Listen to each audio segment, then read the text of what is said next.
The rain hammered against the emergency room windows like 1,000 desperate fists. Alessandra De Luca sat alone in a plastic chair, her elegant cream cashmere coat now spotted with rainwater and something darker. Her hands trembled as she lifted her phone, the screen casting pale light across her tear-streaked face. Husband read heart. She pressed call. Ray. Voicemail. She called again, her breathing shallow, her heart racing so fast she could feel it in her throat. No answer. Voicemail. Across the city, in a private room at the back of an exclusive restaurant, the most feared mafia boss in Italy sat at the head of a mahogany table. His phone vibrated against the polished wood. He glanced at the screen. Alessandra. Rafael De Luca silenced the call. The phone buzzed again moments later. He ignored it. Declined. One final message arrived, the notification lighting up his screen. He never read it. Hours later, this same man, 6 feet 4 inches of cold authority and calculated power, sprinted through hospital corridors, his Italian leather shoes echoing against sterile floors, his steel-gray eyes wild with a terror he had never known. For the first time in his 39 years, Rafael De Luca was powerless. And he was already too late. Please like, share and subscribe. And comment below where you're watching from so I can see just how far across the world this story has reached. The morning had begun like any other in the De Luca household. Alessandra woke to an empty bed, the sheets beside her cold. She pressed her palm against the indentation where her husband should have been, feeling the absence like a physical wound. The bedroom stretched around her in shades of cream and gray, elegant, expensive, immaculate. She had grown accustomed to waking alone. In the 3 years of their marriage, Raphael's side of the bed had become more of a suggestion than a reality. He left before dawn and returned after midnight if he returned at all. Some nights she would hear his footsteps in the hallway, pause outside their bedroom door and then continue to his study. Those nights hurt the most. She rose slowly, her silk nightgown whispering against her skin as she moved to the window. The Milan skyline stretched before her. A city of power and secrets and men who believed they owned the world. Somewhere out there, her husband was making decisions that affected thousands of lives. And he couldn't be bothered to have breakfast with his wife. Alessandra pressed her forehead against the cool glass, watching her breath fog the window. Her reflection stared back at her. Hazel eyes that had once sparkled with hope, now shadowed with exhaustion. Long dark waves that she used to style with care, now pulled back carelessly.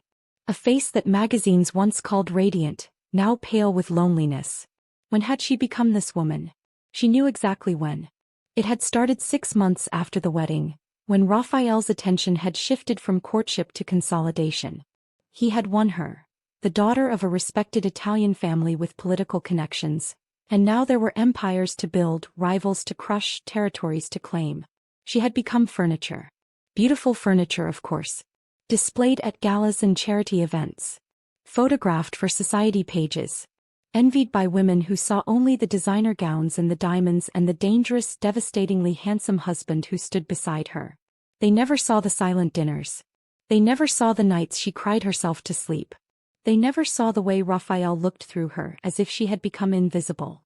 Alessandra dressed mechanically, choosing a soft dove-gray dress that fell to her knees.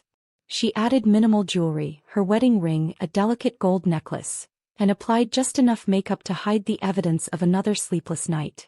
She found coffee waiting in the kitchen, prepared by the household staff before dawn. A single place setting at the long dining table. 1 cup. 1 plate. One lonely woman in a mansion designed for celebration. She didn't eat. Instead, she took her coffee to the window seat in the living room and watched the rain begin to fall. It started as a gentle mist, then built into something heavier, more persistent. The kind of rain that seemed to wash away the world's pretenses and leave only truth behind. Her phone sat beside her, silent. She had stopped expecting good morning texts months ago. Stopped hoping for lunch invitations or spontaneous calls to hear her voice. Rafael De Luca did not do spontaneous. Every moment of his day was scheduled, calculated, controlled. There was no room in his schedule for his wife. The cramps started around 10. Alessandra winced, pressing her hand to her lower abdomen. She had been feeling off for days, tired, nauseous, emotional. She had attributed it to stress, to the cumulative weight of loneliness pressing down on her chest. But this was different. This was sharp and wrong and frightening. She breathed through it, telling herself it would pass. Women experience discomfort all the time. It was nothing. It would be nothing. The second cramp nearly doubled her over. She gasped, gripping the edge of the window seat as pain radiated through her body. Something warm trickled down her inner thigh. She looked down. Red. Bright, impossible, devastating red. For a moment, her mind refused to process what she was seeing. This couldn't be happening. This wasn't real. This was a nightmare she would wake from any moment, safe in her empty bed, alone but whole. Then the third cramp hit and she screamed. Across Milan, in a converted warehouse that served as the headquarters for the De Luca operations, Raphael sat at the head of a conference table, listening to reports he had heard 100 times before. Territory disputes. Supply chain issues. A shipment delayed at the port. A rival family encroaching on established boundaries. The mundane machinery of an empire that required constant attention. His right-hand man, Domenico Vitali, sat to his left, a tablet in hand as he scrolled through intelligence reports. The scar above his right eyebrow, earned 15 years ago protecting Raphael from an assassination attempt, caught the light as he moved. The Marchetti family is getting bold, Domenico said, his voice low. Vincenzo made contact with 3 of our distribution partners last week. Feeling them out. Raphael's steel-gray eyes narrowed. And they stayed loyal. For now. But Marchetti's patient. He'll keep pushing. Raphael leaned back in his chair, his tailored black suit jacket pulling across his broad shoulders. The neck tattoo, Il prezzo del potere, was visible above his open collar, the Italian script a permanent reminder of the costs of his position. His right hand rested on the table, revealing the Roman gladiator inked across his forearm, sword raised in eternal battle. Let him push, Raphael said. When he overextends, we'll cut him off at the knees. Domenico nodded, but something flickered in his dark eyes. Hesitation. Concern. Boss, he began carefully, there's something else. What? It's probably nothing, but, Domenico paused, choosing his words. Some of the men have noticed. You seem distracted lately. Not during operations, he added quickly. Just, in between. Like your mind is elsewhere.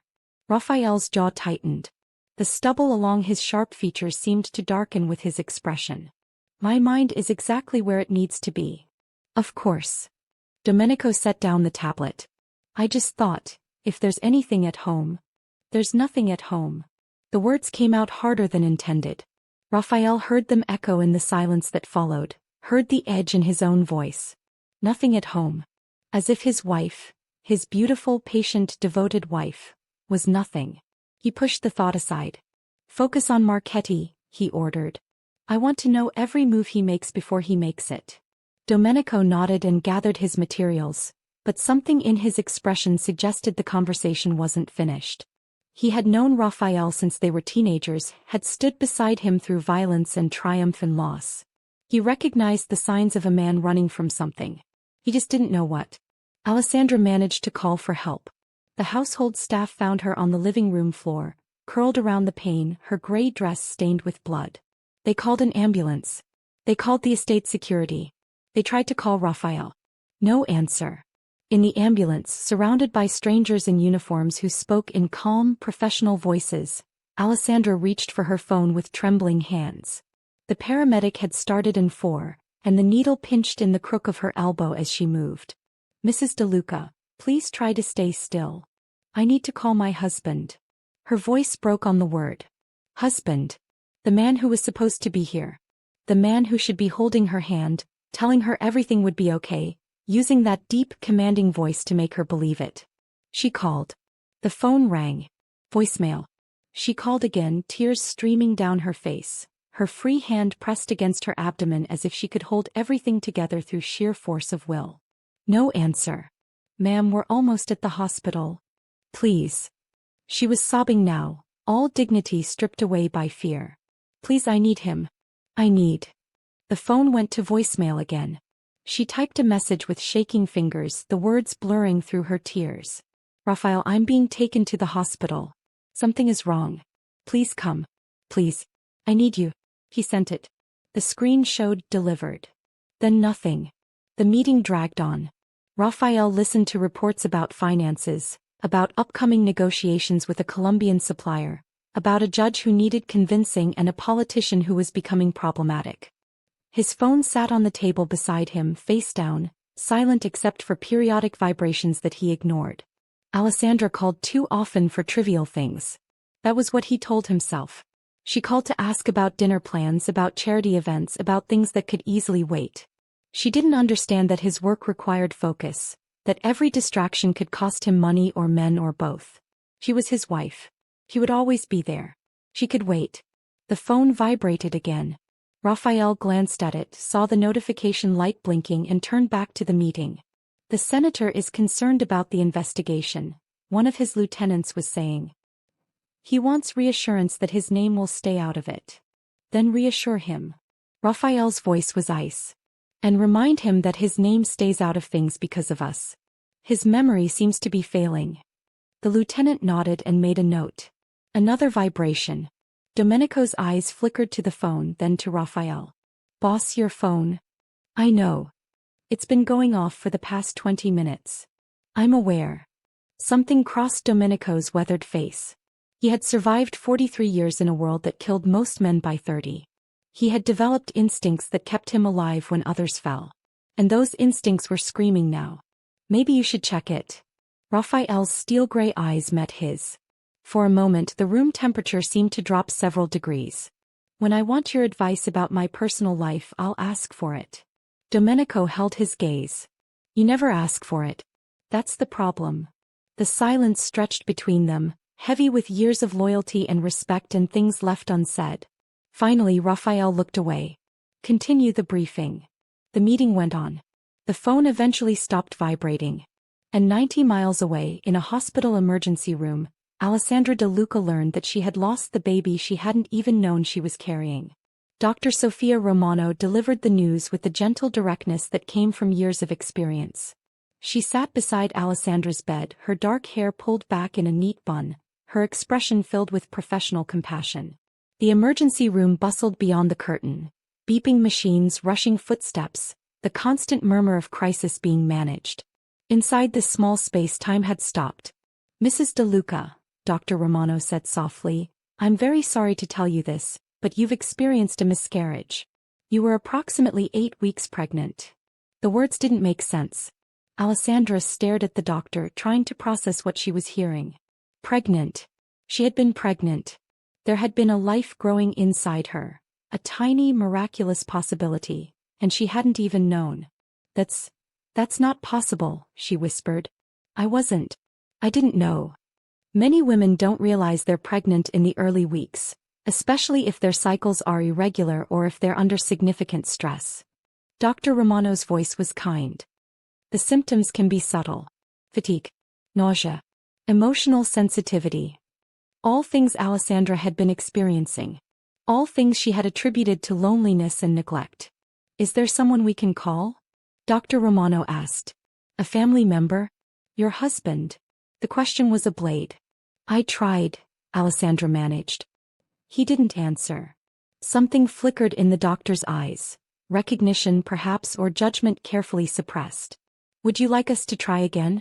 Sometimes the hospital number. No. The word came out harder than Alessandra intended. She closed her eyes, feeling tears slip down her temples into her hair. The hospital pillow was thin and scratchy beneath her head. The 4-line pulled at her arm.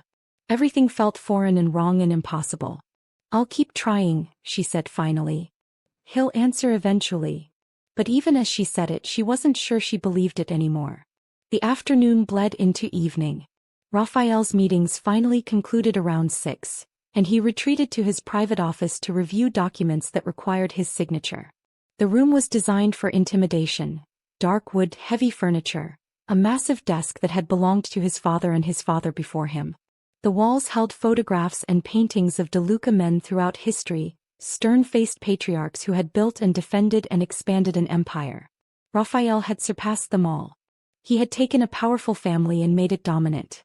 Had extended influence across Europe and beyond. Had accumulated wealth that would last generations. Had earned a reputation so fearsome that enemies surrendered rather than fight. And somehow in the process he had forgotten how to be a husband. He didn't acknowledge this consciously. The realization floated at the edges of his awareness, a whisper he refused to hear. It surfaced in quiet moments, late nights when sleep wouldn't come, early mornings when he left without waking Alessandra, brief flickers of memory when he recalled how she used to laugh. She didn't laugh anymore. He had noticed that somewhere in the back of his mind. The way she smiled politely at social functions but the light didn't reach her eyes. The way she said his name like she was speaking to a stranger. The way she had stopped trying to wait up for him, had stopped asking about his day, had stopped reaching for him in bed. He told himself it was adjustment. 3 years of marriage took time to settle into routines. She understood who he was when she married him. She would adapt. He would always be there. He would make it up to her. Later. His phone sat on the desk, the notification light blinking steadily. He finally picked it up, scrolling through the missed calls and messages with growing irritation. 7 missed calls from Alessandra. 1 voice message. 1 text. He checked the text first, expecting something about a dinner reservation or a social obligation. Raphael, I'm being taken to the hospital. Something is wrong. Please come. Please. I need you. The words didn't register. He read them again. Then again. His blood turned to ice. He was on his feet before he finished processing, his chair crashing backward as he lunged for the door. The phone was already at his ear, dialing, his heart hammering against his ribs with a violence he hadn't felt since his first gunfight at 19. No answer. He called again. Voicemail. Alessandra. His voice was raw, unrecognizable even to his own ears. I just saw. I'm coming. I'm coming right now. Tell me where you are. Tell me what happened. Tesoro, please. The voicemail cut off. He was already running. Domenico materialized beside him in the corridor, alerted by some combination of instinct and the sound of Raphael De Luca losing control. In 15 years he had never seen his boss like this. The carefully constructed composure shattered, the steel-gray eyes wild with terror. What happened? Alessandra. Raphael's voice was ragged. Hospital. Something's wrong. I don't know which hospital. I don't know what. I'll find out. Domenico already had his phone in hand, dialing rapidly. Go to the garage. I'll have information by the time you get there. Raphael didn't stop to argue. He ran. Through corridors that had never seemed so long, past men who had never seen him anything but controlled, toward a garage that held 12 luxury vehicles and none of them could move fast enough. His tailored suit jacket caught on a door frame and he tore it free without stopping. The Roman gladiator on his right forearm seemed to pulse with his heartbeat, sword raised in battle against an enemy he couldn't fight. By the time he reached his car, a black Maserati that he'd driven at speeds that would terrify most men, Domenico was calling back. San Rafael Hospital. Emergency room. She was brought in by ambulance 4 hours ago. 4 hours. His wife had been in the hospital for 4 hours and he hadn't known. Boss. Domenico's voice was careful, measured. The staff wouldn't give me details but they said she's stable. Whatever happened, she's stable. Stable wasn't enough. Nothing would ever be enough until he saw her, touched her, proved to himself that she was real and alive and still his. The Maserati's engine roared to life. He was gone. The drive should have taken 40 minutes. Raphael made it in 22. He drove like a man possessed, weaving through traffic with a recklessness that would have killed anyone with lesser reflexes. The rain had intensified, sheets of water obscuring the windshield faster than the wipers could clear them. His headlights carved tunnels through the darkness. His phone rang constantly, Domenico updating him, security confirming details, his mother's name appearing and being ignored. He couldn't talk to anyone. Couldn't process anything beyond the singular driving need to reach his wife. The hospital appeared through the rain like a beacon of fluorescent light. He abandoned the Maserati in a space marked, ambulance only, and was through the emergency room doors before the engine finished cooling. The waiting area was chaos. Rows of uncomfortable chairs, crying children, anxious families, the steady drone of a television nobody was watching. Raphael scanned the room with the tactical precision of a man who had survived assassination attempts, cataloging faces and exits and threats. She wasn't there. He strode to the intake desk, bypassing the line of waiting patients with the absolute certainty of a man who had never been told no in his adult life. The nurse behind the counter, a young woman with tired eyes, looked up with professional patience. Sir, you'll need to wait your wife. The words came out as a growl. Alessandra De Luca. She was brought here by ambulance. Where is she? Something in his voice, or perhaps the barely contained violence radiating from every line of his body, made the nurse's patient expression falter. Let me check the system. She typed rapidly, her eyes flicking between the screen and the man towering over her counter. De Luca, yes. She's been moved to a private room. 3rd floor, room 312. But visiting hours. Raphael was already moving toward the elevators. Sir, you can't just. He didn't hear the rest. The elevator took 17 seconds. 17 seconds during which Raphael De Luca, a man who had ordered executions without blinking, who had watched enemies beg for mercy without feeling a thing, who had built a reputation on ice and steel and absolute control, fell apart. His hands shook. His breath came in ragged gasps. And somewhere beneath the terror, beneath the desperate need to see his wife alive and whole, a terrible understanding was beginning to dawn. This was his fault. Whatever had happened, whatever had put Alessandra in a hospital bed, was his fault. Because he had seen her calls and ignored them. Had seen her message and never read it. Had chosen meetings and reports and the endless machinery of empire over the woman who had given him her life. The elevator doors opened. He was running again. Room 312 was at the end of a quiet corridor, separated from the noise and chaos of the emergency department. The door was closed. Through the small window he could see nothing but the edge of a hospital bed and the pale glow of monitoring equipment. He stopped. For the first time in his life, Raphael De Luca was afraid to open a door. What if she was broken beyond repair? What if whatever had happened had changed her in ways he couldn't fix? What if she looked at him with those beautiful hazel eyes and he saw something worse than anger, worse than betrayal? What if he saw indifference? He pushed the door open. The room was dimly lit, the overhead fixtures turned off in favor of a small lamp by the bedside. Medical equipment beeped softly in the corner. The rain continued its assault on the window, casting moving shadows across the walls. And in the center of it all, impossibly small in the hospital bed, was Alessandra. She was awake. Her hazel eyes found him immediately, tracking his movement as he stepped into the room. For a long moment neither of them spoke. The silence was heavy with 4 hours of unanswered calls, 3 years of growing distance, and one devastating truth that Raphael was about to learn. You came, she said finally.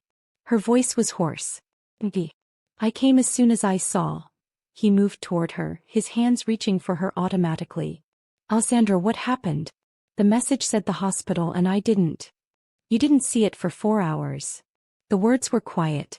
Not accusatory. Not angry. Factual. A simple observation about the state of their marriage. Raphael stopped at the edge of her bed, his reaching hands falling to his sides. The Roman gladiator on his forearm caught the lamplight as he moved, the eternal warrior frozen in a battle he might finally be losing. I was in meetings, he said. I had my phone on silent and I called 7 times. I know. I left a voicemail. I know. I texted you. Her voice cracked slightly. I texted you that something was wrong, that I needed you and you didn't. She stopped. Closed her eyes.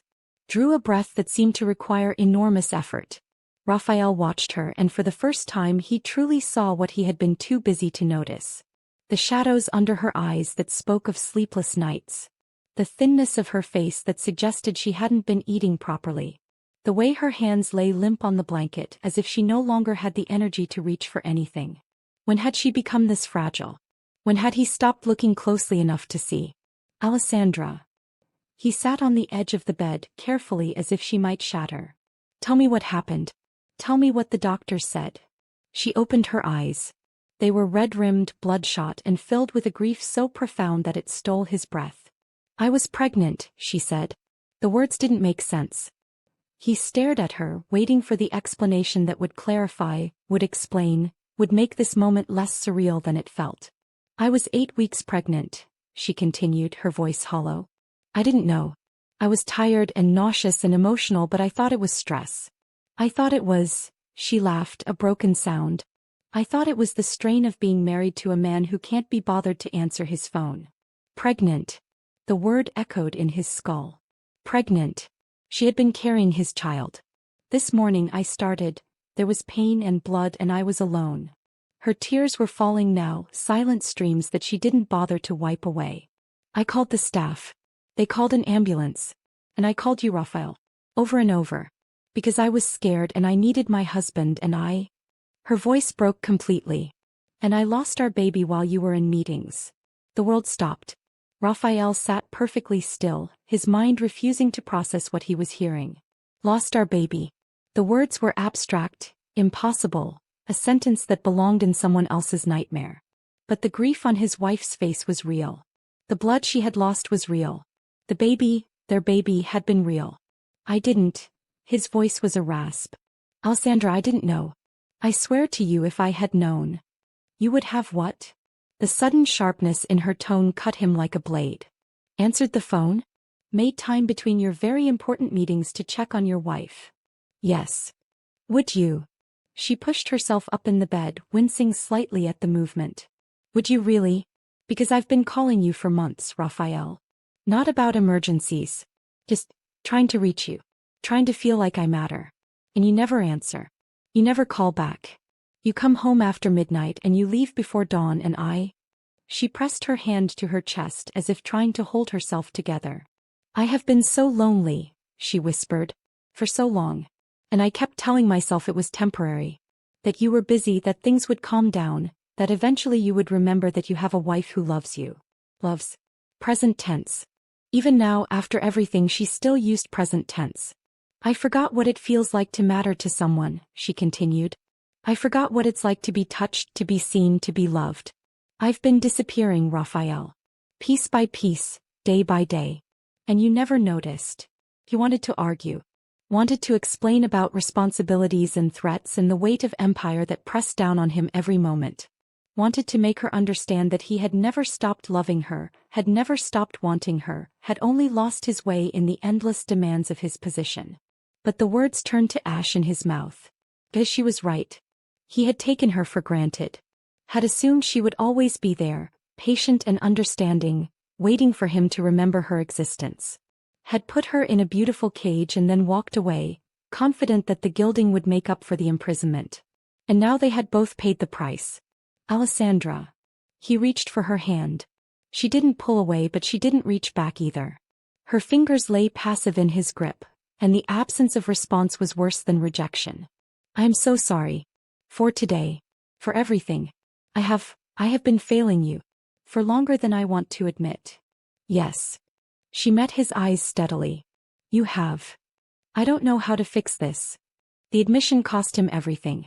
Raphael De Luca always had solutions, always had plans, always had the next move mapped out 3 steps ahead. But here in this hospital room with his wife's grief-shadowed eyes boring into his soul, he had nothing. But I want to try. I need to try. Tell me what to do. Tell me how to make this right. For a long moment she just looked at him.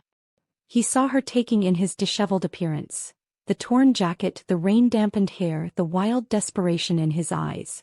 Saw her measuring his words against his actions, his promises against his history. Saw her making a decision. I don't know if you can, she said finally. I don't know if there's enough of me left to save. The words hit him like bullets. Don't say that.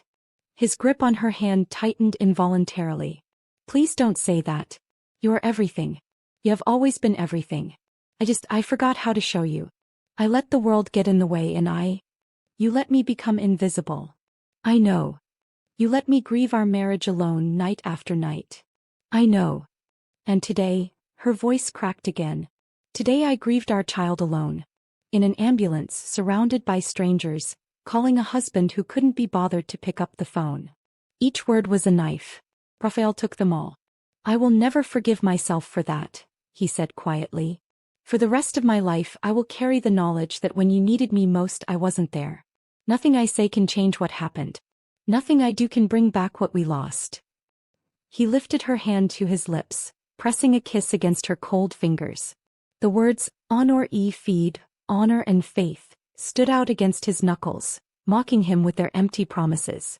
But I am asking you, I am begging you, for a chance to prove that I can be better. That you are more important than any meeting, any deal, any empire. That I would burn it all to the ground if it meant keeping you. Alessandra stared at him. In 3 years of marriage she had never seen Rafael de Luca beg for anything. Words are easy, she said. You're very good with words. I know. I need more than words. I know. I don't know if I can trust you anymore, Rafael.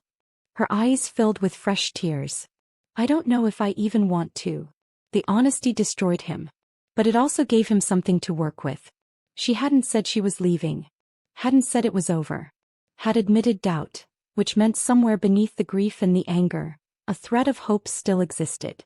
He would cling to that thread until his hands bled. Then let me show you, he said. Let me prove it every day. I'll clear my schedule. I'll be home. I don't want you to clear your schedule out of guilt. It's not guilt. He struggled for words. It's realizing what I almost lost. What I have lost. Our baby. His voice broke on the word. I didn't even know Alessandra. I didn't know we had made something together. And now it's gone and I never. He couldn't finish. For the first time since childhood, Rafael de Luca wept. Dr. Sofia Romano found them like that an hour later. The husband who had arrived in chaos and terror, now sitting beside the bed with his head bowed. The wife who had suffered alone, now watching him with an expression that mixed grief with exhausted tenderness. Two people who had clearly loved each other once, and were now trying to find their way back through the wreckage. She cleared her throat softly. Mrs. De Luca, I wanted to check on you before the end of my shift. She moved into the room, her eyes sweeping the monitors before settling on Alessandra's face. How are you feeling? Tired. Alessandra's voice was stronger than it had been earlier, though still fragile. Empty. Dr. Romano nodded with understanding. That's completely normal. Your body has been through significant trauma today. We'd like to keep you overnight for observation, just to make sure there are no complications. Rafael looked up, his eyes red-rimmed. The evidence of his tears still marked his face, and he made no effort to hide it. Is she going to be okay? Physically, I mean. The doctor hesitated, clearly weighing how much to share. Her gaze moved to Alessandra, seeking permission. He should know, Alessandra said quietly. He's my husband. The words held a complexity that the doctor probably didn't fully understand. Physically, yes. The miscarriage was what we call complete, which means your body expelled everything naturally. There's no indication of infection and your blood work looks good. The bleeding should slow over the next few days and stop within a week or two. And Rafael swallowed hard. Will she be able to, in the future? There's no reason to believe this will affect your ability to conceive again, Mrs. De Luca. Miscarriages in the first trimester are unfortunately common. About 1 in 4 pregnancies end this way. It's not an indication of any underlying problem. Alessandra nodded, but her expression remained distant.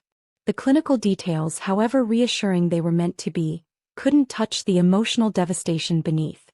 I'll have the night nurse check on you periodically, Dr. Romano continued. The call button is right here if you need anything.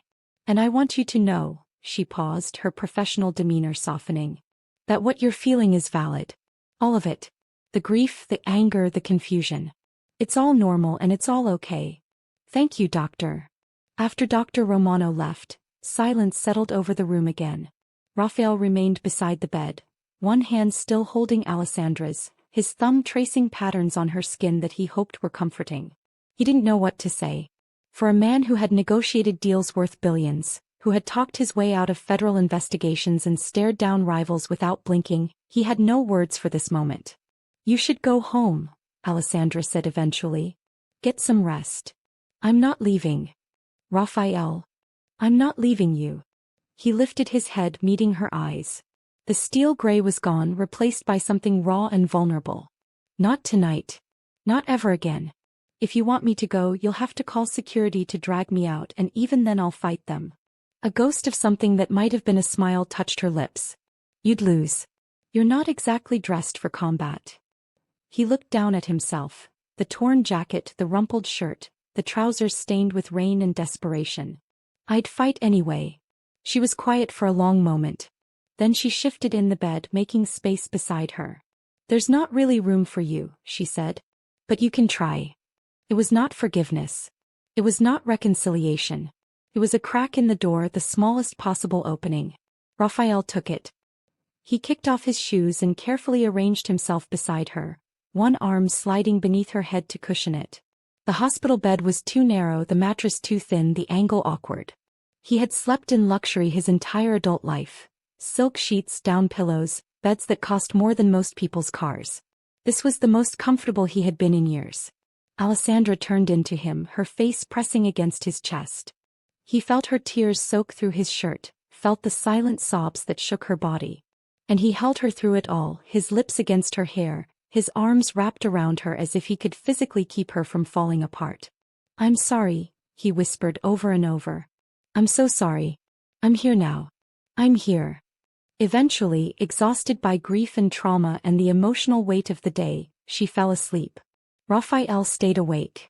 He watched the rain streak the window, listened to the soft beep of the monitors, felt his wife's breath against his throat. And he made silent promises to every god he had stopped believing in.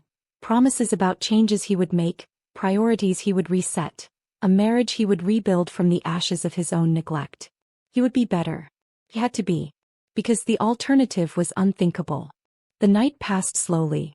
Nurses came and went, checking vitals and adjusting IVs and carefully not commenting on the 6'4" Mafia boss crammed into a hospital bed beside their patient. Word had spread through the hospital about who was in room 312. The name De Luca carried weight even here, and the staff moved with extra attentiveness, extra care. Raphael didn't notice.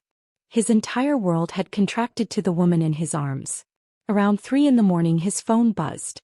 He had silenced it hours ago, but the vibration against his hip was insistent. He extracted it carefully, trying not to disturb Alessandra. "Domenico, everything okay? Need anything?" He typed one-handed, his other arm still wrapped around his wife. "Raphael, cancel everything for tomorrow. All of it. I don't care what needs to be moved. Domenico, done. The Marchetti meeting? Raphael, cancel it. Domenico, boss, that meeting is. Raphael, I don't care. Handle it or postpone it. I won't be there." A long pause. Then, "Domenico, understood. I hope she's okay." Raphael didn't respond. He set the phone aside and returned his attention to Alessandra. In sleep, the tension had finally left her face. She looked younger, softer, more like the woman he had married than the hollow ghost she had become. When had he stopped seeing her? The question haunted him through the remaining hours of darkness. Morning arrived gray and wet, the rain having faded to a persistent drizzle. Alessandra woke slowly, disoriented by the unfamiliar surroundings and the warm weight beside her. For a moment she didn't remember. Then the memories crashed back. The pain, the blood, the empty phone calls, and her breath caught. "Hey." Raphael's voice was rough with lack of sleep. "I'm here. I'm right here."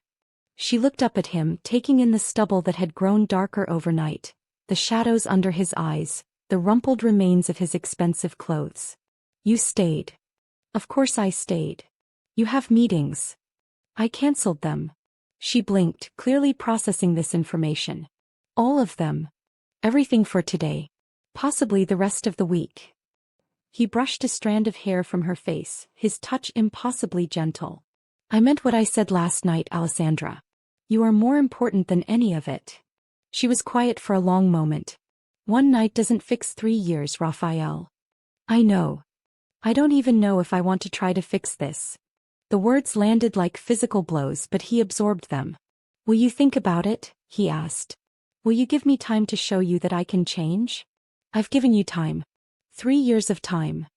"Then give me a reason," he said. "Tell me what I need to do and I'll do it. Anything. Everything. Name it and it's done." Alessandra studied his face, searching for signs of the familiar. The cold calculation, the strategic thinking that governed every aspect of his life. What she found instead was raw desperation, the kind that couldn't be faked. It scared her. Not because she doubted his sincerity in this moment, but because she knew how quickly moments passed. How easily good intentions were overwhelmed by old habits. How many times she had believed things would change, only to watch them remain exactly the same. "I don't know what I want," she admitted. I don't know who I am anymore, Raphael. I've spent 3 years becoming whatever you needed me to be. The perfect wife, the perfect hostess, the perfect accessory. And somewhere along the way I lost myself. Then find yourself, he said immediately. Whatever you need. Whatever it takes. I'll support it, I'll fund it, That's not how it works. She pulled away slightly, creating space between them. You can't write a check to fix this. You can't delegate the work of rebuilding a marriage. I wasn't. Yes, you were. That's your first instinct, Raphael. Throw money at the problem. Have someone else handle it. You've been doing it with me for 3 years. Throwing jewelry and clothes and credit cards at me instead of your time, your attention, your presence. He opened his mouth to argue, then closed it. He was right. What do you want? He asked finally. Not what I can give you. What do you want?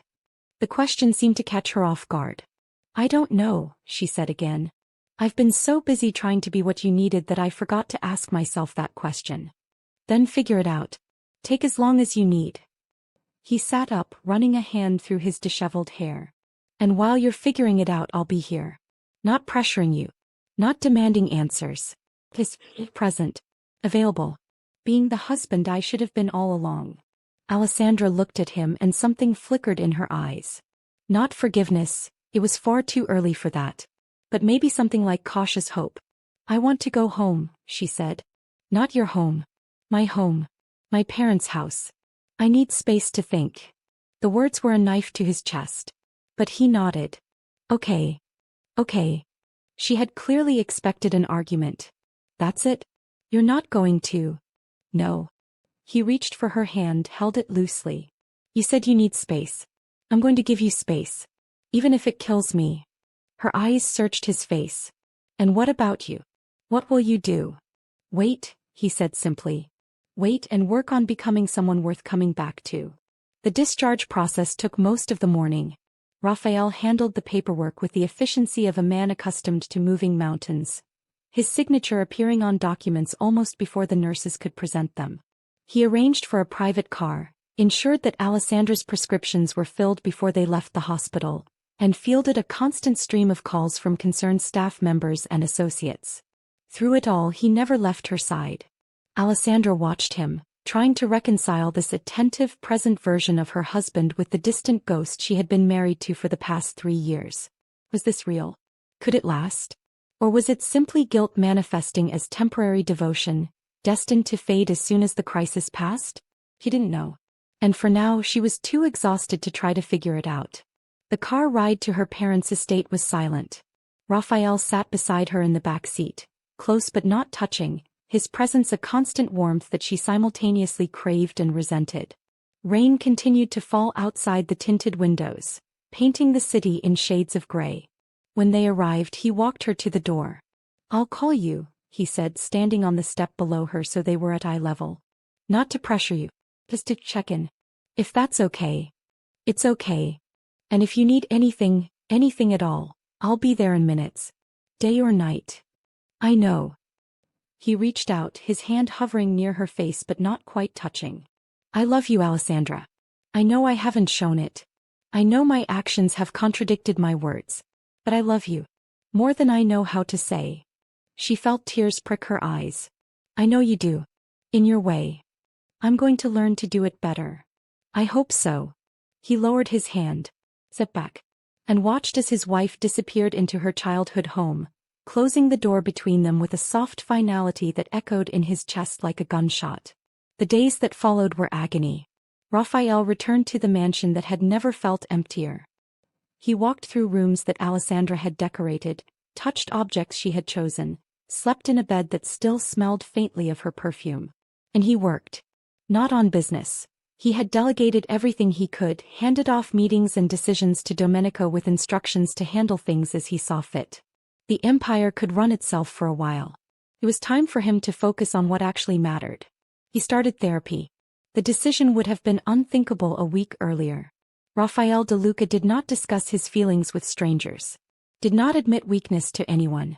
But Dr. Elena Marchetti came highly recommended, specialized in high-stress individuals and, most importantly, had a practice that guaranteed absolute discretion. Their first session was painful. Tell me about your marriage, she said, her pen poised over a notepad. Raphael sat in an uncomfortable chair in an office that tried too hard to be calming, and told her everything. The courtship that had felt like conquest. The wedding that had felt like victory. The slow drift apart that he hadn't noticed until it was too late. I thought I was protecting her, he said at one point. By keeping her separate from my work, by not burdening her with the details of what I do. I thought that distance was kindness. And now I see it was abandonment.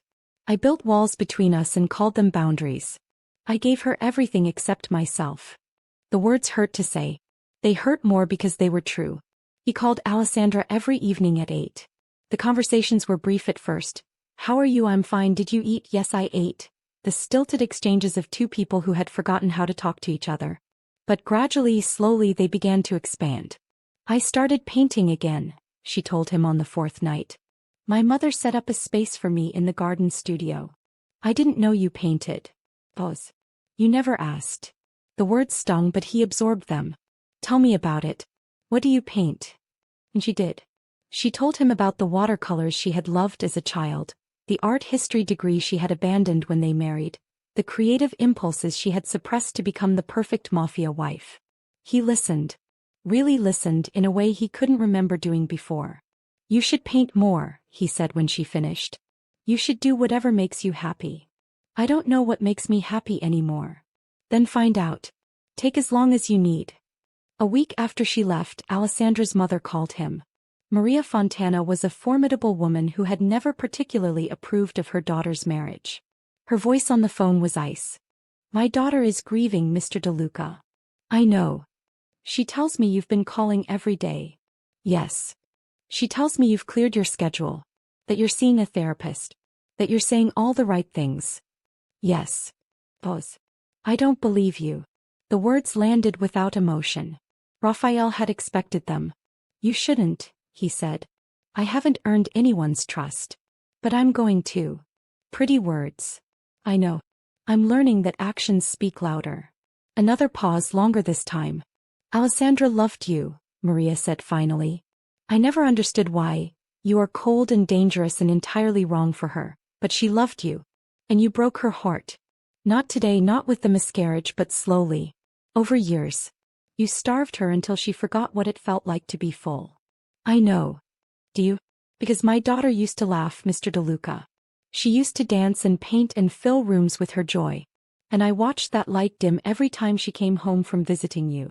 Every holiday, every dinner, every time I saw her, there was less of her. And you never noticed. I notice now. Too late. Maybe, he admitted. Maybe it's too late. But I have to try. Silence. Then, surprisingly, a softening in Maria's voice. She's been sleeping better, she said. The past few nights she seems, not happy but calmer. She says your calls help. They help me too. I don't care about you, Mr. DeLuca. I care about my daughter. And if you hurt her again, if you disappear back into your work and leave her lonely, I will find a way to make you suffer. Mafia boss or not. Despite everything, Raphael almost smiled. I would expect nothing less. 2 weeks passed. Raphael continued his daily calls, his therapy sessions, his determined effort to become a better man. He read books about communication and emotional intelligence. He practiced being present, even when his instincts screamed at him to retreat behind walls of work and control. It was the hardest thing he had ever done. And then on a Tuesday evening, Alessandra said, I'd like to see you. In person. His heart stopped. When? Tomorrow. There's a cafe near my parents' house. We could meet for lunch. I'll be there. The cafe was small and quiet, tucked between a bookshop and a florist on a cobblestone street. Raphael arrived 20 minutes early. He chose a table by the window, ordered coffee he didn't taste, and watched the door with the intensity of a predator waiting for prey. When Alessandra walked in, he forgot how to breathe. He looked different. Better. The shadows under her eyes had faded. Color had returned to her cheeks. And there was something in the way she carried herself, a straightness to her shoulders, a lift to her chin, that spoke of renewed strength. She was healing. The realization filled him with hope and terror in equal measure. You look good, he said as she sat across from him. Rested. I feel better. She ordered tea, her hands steady on the menu. The time away has helped. I'm glad. I've been thinking. She set down the menu, met his eyes directly. About us. About what went wrong. About whether it's fixable. He forced himself to stay still. To not reach for her. To let her lead this conversation at her own pace. And I don't know yet. She turned her cup in her hands, watching the steam rise.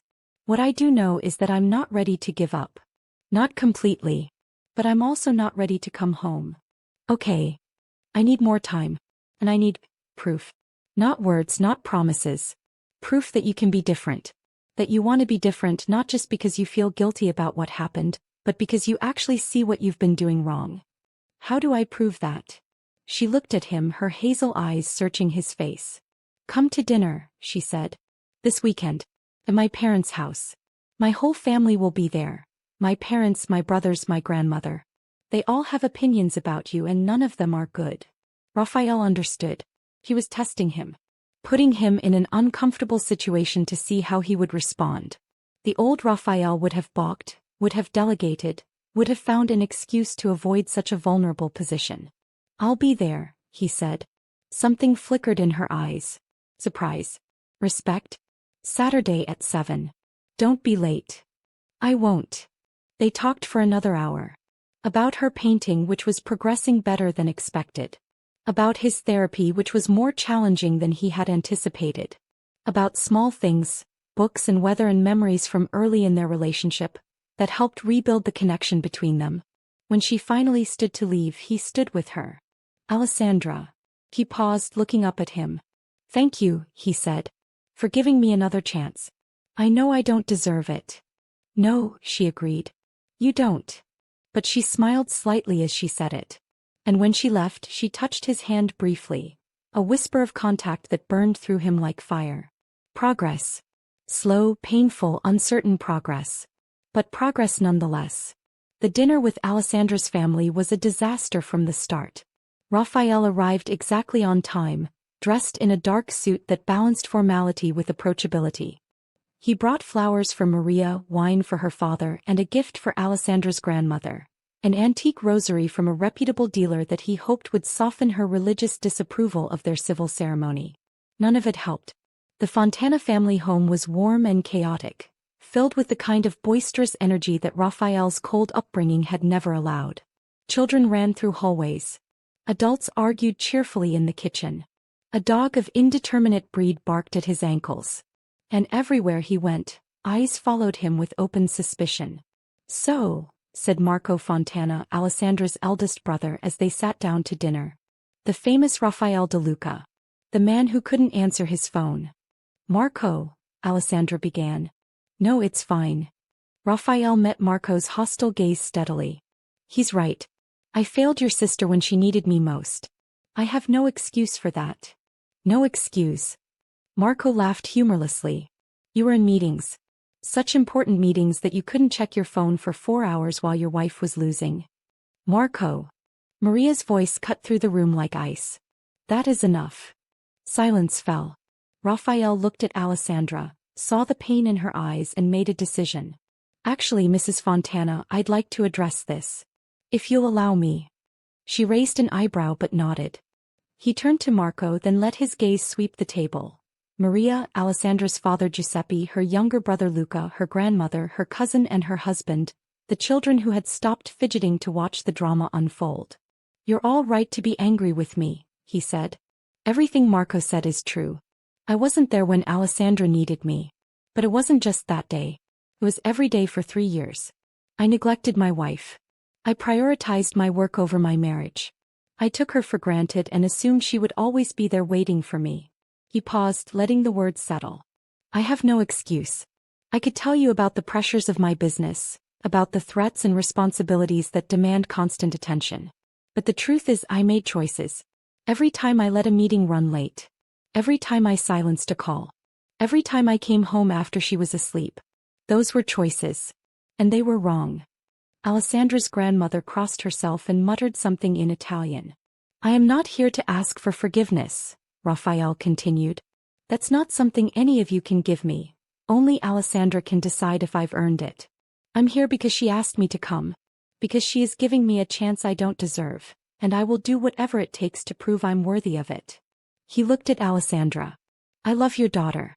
Your sister. Your granddaughter. And I know my actions haven't shown it. But I am learning. I am changing. I am trying to become the man she deserved from the beginning. The silence stretched. Then Giuseppe Fontana, a quiet man who had barely spoken since Raphael arrived, cleared his throat. You talk well, he said. His voice was gruff but not unkind. My daughter tells me you've been calling her every day. Seeing a therapist. Clearing your schedule. Yes, sir. For how long? Excuse me. How long will this last? Giuseppe set down his fork. How long before you go back to your old ways? Before my daughter is crying herself to sleep again, wondering why she isn't enough for her husband. The question hit like a blow. Because it was the question Raphael asked himself every day. I don't know, he admitted. I can't promise I won't make mistakes. I can't promise I'll be perfect. But I can promise that I will never stop trying. That I will never let myself become the man I was. And that if I start to slip, he looked at Alessandra.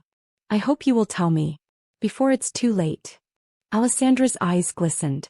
Giuseppe studied him for a long moment. Then he picked up his fork and resumed eating. Sit down, Raphael, he said. Your food is getting cold. The rest of the dinner was tense but bearable. Marco continued to eye him with suspicion, but the open hostility faded. Alessandra's grandmother questioned him extensively about his faith, limited, his politics, complicated, and his intentions toward her great-grandchildren. He wanted them desperately whenever Alessandra was ready. By the end of the evening he had survived. Alessandra walked him to his car, the night air cool against their skin. That was intense, she said. That was necessary. He leaned against the Maserati watching her. Your family loves you. They're protecting you. They're worried I'm going to forgive you and get hurt again. So am I. She looked at him sharply. I mean it, he said. I'm terrified of disappointing you. Of proving them all right. Of being the man they think I am instead of the man I want to be. That's the first honest thing I've heard from you in years. I'm trying to be more honest. He struggled for words. Hard. Alessandra's lips curved slightly. The great Raphael de Luca, admitting something is hard for him? Many things are hard for me. I've just never admitted it before. She stepped closer and his breath caught. I'm coming back, she said. Not tomorrow. Not next week. But soon. I need to finish healing here and then I want to try again. With you. With us. His heart expanded until it felt like it might crack his ribs. Really? Don't make me regret it. I won't. He reached for her hand, held it gently. I swear to you, Alessandra. I won't. She squeezed his fingers. Then she stepped back. Good night, Raphael. Good night. He watched her walk back to the house, her silhouette against the warm light spilling from the windows. And for the first time since that terrible phone call he felt something that might have been hope. Alessandra returned home 3 weeks later.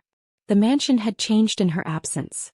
Not physically, the rooms were the same, the furniture unmoved, but the atmosphere was different. Lighter somehow. More alive. Flowers filled every room, fresh deliveries that arrived daily. The staff seemed more relaxed, their nervous efficiency replaced by something approaching warmth. And everywhere she looked she found evidence of Raphael's presence. A book left open on a table, a jacket draped over a chair, signs of a man who was actually living in his home instead of treating it as a place to sleep between meetings. He greeted her at the door.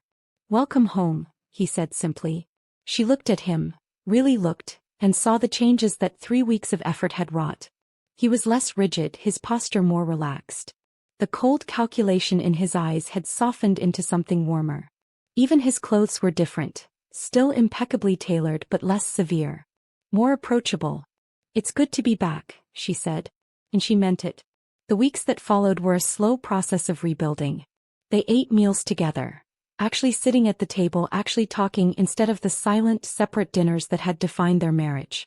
They walked together in the evenings, exploring the gardens that Alessandra had planted and Raphael had never noticed. They talked about everything and nothing, relearning the art of conversation. It wasn't always easy. There were fights. Sharp words exchanged in moments of frustration, Old wounds reopened by careless comments. There were setbacks, times when Raphael retreated into his old patterns, when work pulled at him with seductive familiarity. There were nights when Alessandra cried for what they had lost, for the baby who would never be, for the years she couldn't get back. But they kept trying. And slowly, painfully, things began to heal. The threat arrived 3 months later. Raphael received the message during a rare business meeting he had allowed back into his schedule. A short session with Domenico to review critical matters that couldn't be delegated. A photograph. Alessandra walking through the garden that morning, her hair loose around her shoulders. And a single line of text. She looks happy. It would be a shame if something happened to change that. Raphael's blood turned to ice. Who sent this? Domenico's face was grim. No trace. But the timing, the approach. It has Marchetti's fingerprints all over it. Vincenzo Marchetti. The rival who had been circling for months, patient and dangerous, waiting for a moment of weakness. He knows about the hospital, Domenico continued. About Alessandra leaving. About the problems in your marriage. He's been watching, boss. Waiting for you to be distracted. Raphael stared at the photograph, at his wife's unsuspecting smile, and felt something cold and terrible settle in his chest. He had been so focused on becoming a better husband that he had forgotten the first rule of his world. Enemies never stopped watching. Increase her security, he ordered, his voice dropping to the deadly calm that preceded violence. Double the detail. No one gets close without clearance. And Marchetti? Raphael looked at the photograph one more time. Then he crushed it in his fist. Find him, he said. Find him and bring him to me. No one threatens my wife. The next days were tense. Alessandra noticed the additional security immediately. The new faces at the gates, the men who appeared whenever she left the house, and demanded an explanation. Raphael hesitated. The old him would have deflected. Would have told her not to worry, that he had everything under control, that she should focus on painting and healing and leave the ugly realities to him. But he was trying to be different. Someone made a threat, he said, sitting across from her in the living room. Against you. Her face paled. Who? A rival. A man named Marchetti. He's been circling for a while, looking for weakness. He thinks our marriage troubles have made me vulnerable. Has it? He's wrong. Raphael's voice hardened. I am more focused now than I have ever been. And no one will touch you. I would burn down this city before I let anyone hurt you. Alessandra stared at him. This is what your life is, she said quietly. This is what you deal with every day. Threats, enemies, people who want to hurt you and yours. Yes. And you've been handling it alone. For years. It's my burden to carry. She reached out, took his hand. The gesture surprised him. They had grown closer in recent months, but physical affection still felt new, tentative. It doesn't have to be, she said. I'm your wife, Raphael. Not a porcelain doll to be protected and kept in the dark. I want to know what you're facing. I want to help. Helping would put you in danger. I'm already in danger. That photograph proves it. She squeezed his fingers. Let me in. All the way. No more walls. He looked at her. This woman he had almost lost, who had every reason to leave and yet chose to stay, and felt his chest tighten. Marchetti is the head of a rival organization, he said slowly. We've been competing for territory and influence for years. Recently he's become more aggressive. He knows about the miscarriage, about our separation, about my distraction. He sees it as an opportunity. What does he want? Power. Control. Everything I have. Including me? The question hit him like a blow. He won't touch you. Raphael's voice was iron. I don't care what it costs. I don't care who I have to destroy. He will never. I believe you. Alessandra cut him off gently. But I need you to promise me something. Anything. Don't let this push you back into your old patterns. Don't let Marchetti's threat become an excuse to shut me out again. Whatever you're planning, whatever you have to do, I want to know. I want to be part of it. He studied her face, seeing the determination there. You're asking me to involve you in things I've spent our entire marriage protecting you from. I'm asking you to trust me. The way I'm learning to trust you again. A long moment passed. Then Raphael nodded. He said. No more walls. The hunt for Marchetti consumed the next 2 weeks. Raphael worked with a fury he hadn't felt in years, coordinating intelligence operations, calling in favors, applying pressure to anyone who might have information. Domenico ran point-on-the-ground operations while Raphael strategized from the mansion, staying close to Alessandra, keeping his promise to remain present. She, true to her word, insisted on being briefed. Every evening after dinner, they would sit together and he would explain the day's developments. The leads pursued and abandoned. The allies confirmed and suspected. The growing picture of Marchetti's operation and the weaknesses they were finding. It was strange sharing this part of his life with her. Strange but not unwelcome. He's operating out of the southern district, Raphael told her one night, spreading documents across the kitchen table. Has been for months. We've been focusing on the waterfront, but he's moved inland. Alessandra studied the papers, her brow furrowed. What are these numbers? Financial records. Money flowing through shell companies. If we can trace them to their source, we'll have proof of his operations. Enough to take to the authorities or use as leverage. She pointed to a pattern in the spreadsheet. This sequence repeats. Here and here and here. Raphael looked closer. He was right. A payment pattern he had missed, buried in the columns of numbers. How did you? I'm good with patterns. She smiled slightly. Art school taught me to see connections. He stared at her, this woman he had underestimated for so long. You're amazing, he said. I know. But her smile widened. Does this help? It might help us find his main accounts. Where the real money is hidden. He pulled her close, pressing a kiss to her forehead. Thank you. We're a team now. That's what teams do. The breakthrough came 3 days later. The repeated payment pattern led to a bank in Switzerland, which led to a lawyer in Rome, which led to a warehouse in the southern district that served as Marchetti's operational headquarters.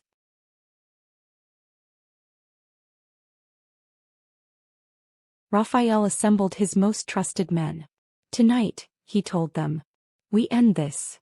But before he left, he went to find Alessandra. She was in her studio painting, her fingers stained with watercolors.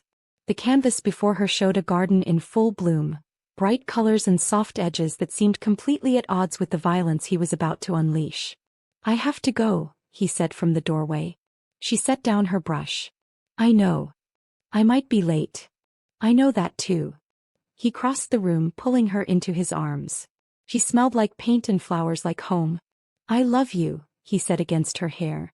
Whatever happens tonight, I need you to know that. Everything I'm doing is to protect you. To protect us. He pulled back, met his eyes.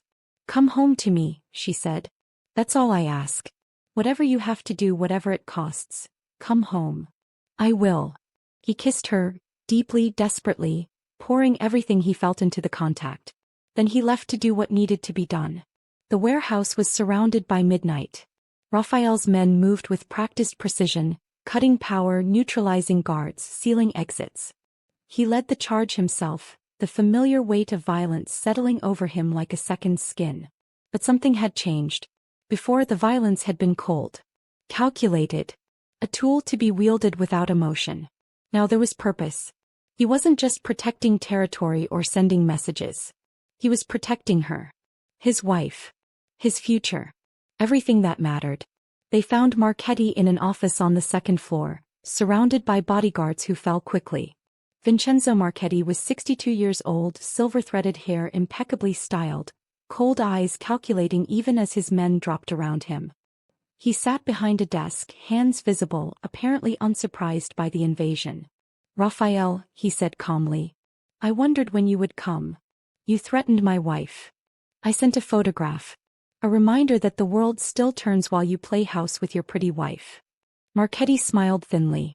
You've gone soft, Luca. Everyone can see it. The fierce Mafia boss brought to heel by a woman. Raphael moved closer until he was looming over the desk.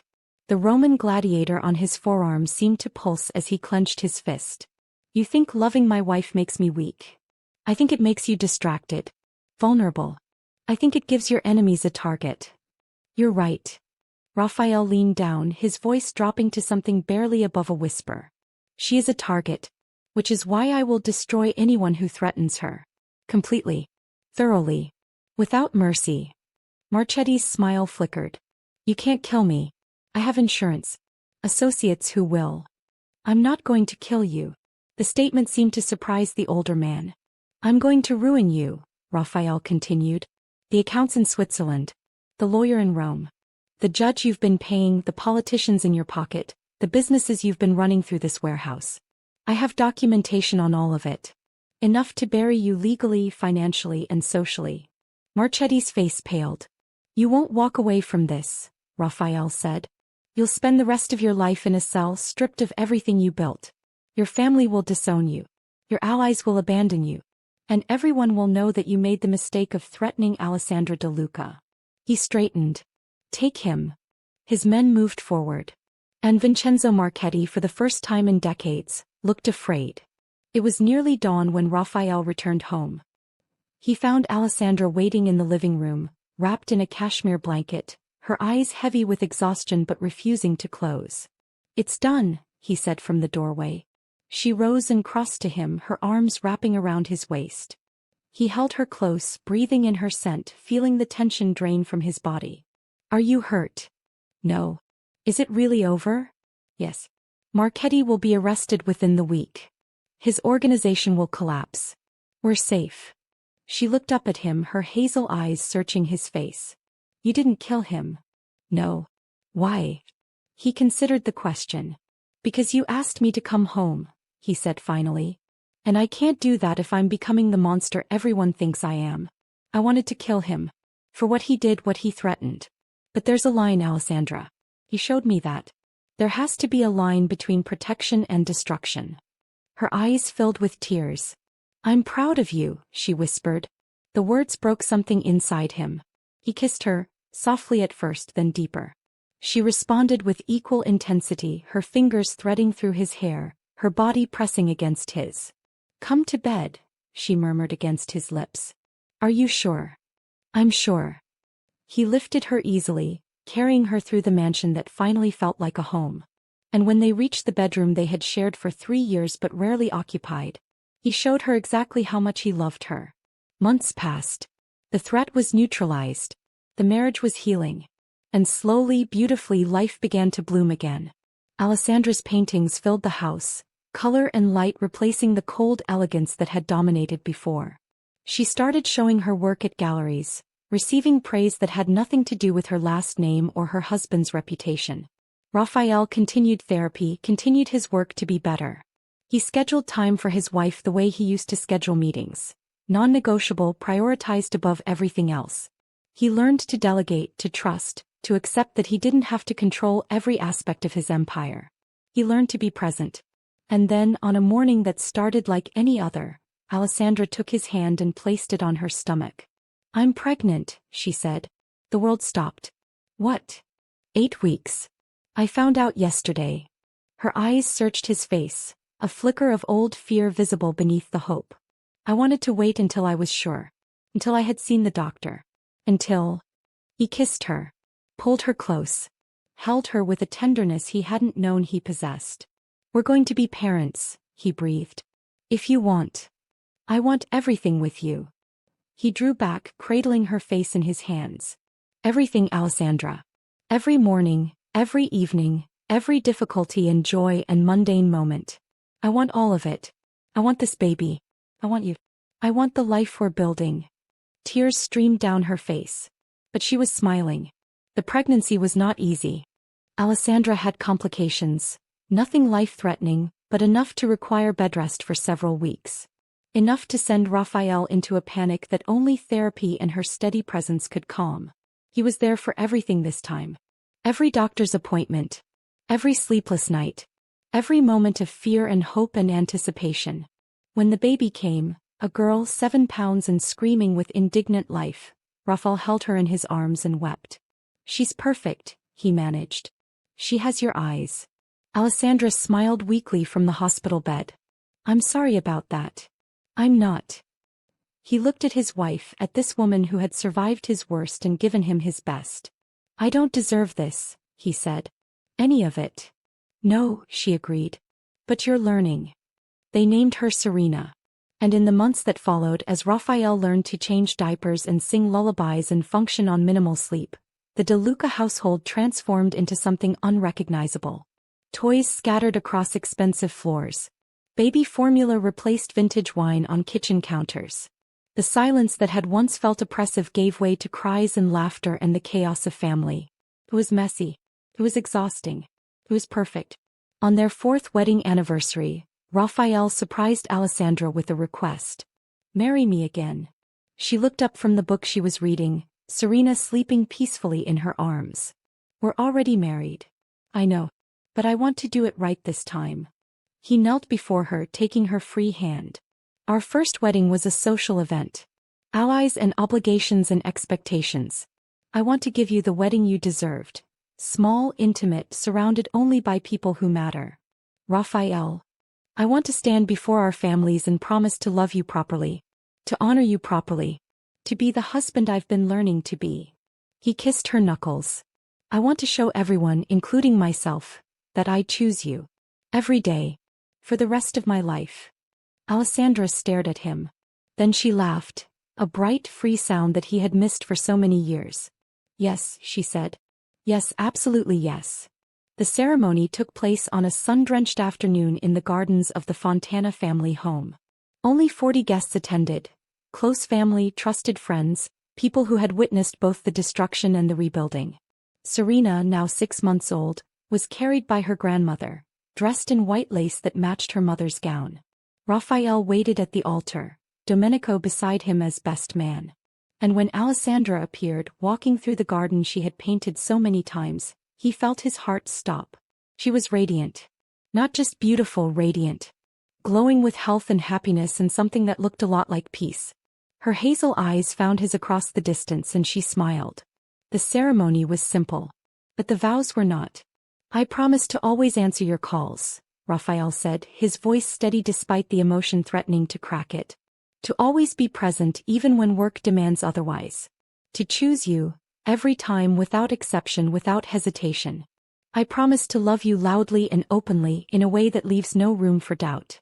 And I promise to spend every remaining day of my life earning the trust you've given me." He lifted her hands to his lips. "You saved me, Alessandra. From becoming a man I would have hated. From losing everything that actually matters. You saved me, and I will be grateful for that every moment of every day we have together." Tears streamed down her face. "I love you," she said simply. "I always have. Even when you made it hard. Even when I couldn't see a way forward. I love you and I choose you and I believe in the man you're becoming." The officiant smiled. "Then by the power vested in me I pronounce you, again, husband and wife." Their kiss was gentle, sweet, full of promise. And as their families erupted in applause, as Serena let out a delighted squeal, as the sun set over the gardens in shades of gold and rose, Raphael De Luca held his wife and understood finally what it meant to be truly powerful. Not the power of fear. Not the power of control. The power of love. The power of being present. The power of choosing every single day to be better than he was before. Epilogue. 5 years later.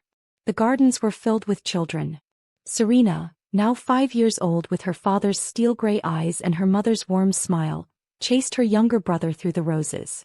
At 2, Marco, named for Alessandra's brother who had eventually warmed to Ruffle, was still unsteady on his feet, but determined to keep up with his sister.